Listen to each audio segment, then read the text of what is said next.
If you fancy yourself a conspiracy theorist, I think there's an important distinction to remember as it relates to the highest profile political unaliving in modern history.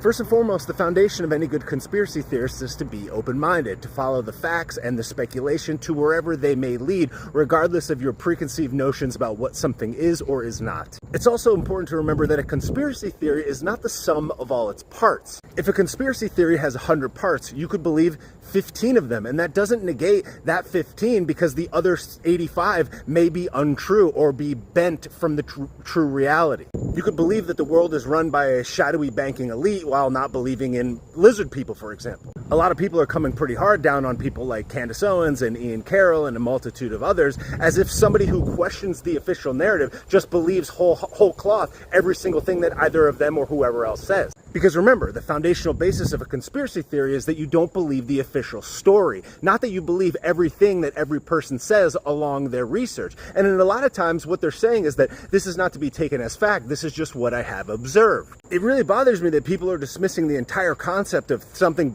being not completely true as, well, these 5 things or these 10 things or whatever, these are completely baseless and ridiculous, and therefore the entire research as a whole is to be dismissed. And the other dismissive kind of line of thought is, well, you don't have any evidence. A lot of us don't have access to that evidence. So what the good conspiracy theorist does is draw conclusions, connect the dots, look at research, gather things, use their own instinct and intuition to gather as much information and draw a timeline as best they can. We are only able to get access to certain things by design. You can question what happened in September in New York City on that fateful day without having the hard evidence about a very specific thing or something else, but you can still draw a fairly reasonable conclusion based on the evidence available that makes you think a certain type of way. It's not like you're going to take them to court over it. It just modifies your thought process for any other story that's fed to you going forward. The best criminals have a team, and the objective of that team is not just to achieve their stated intended primary goal, but the other objective is to hide the tracks enough so that they cannot be held accountable for it.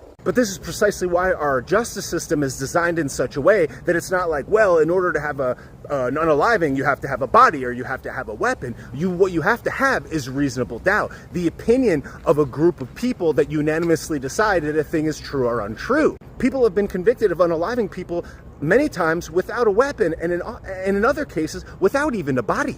How do they do that? They do that with the preponderance of evidence that is so overwhelming that it is enough to convince people beyond a reasonable doubt that that thing is true. Do not let people convince you that because the entire picture is still unclear that you are wrong for trying to understand it.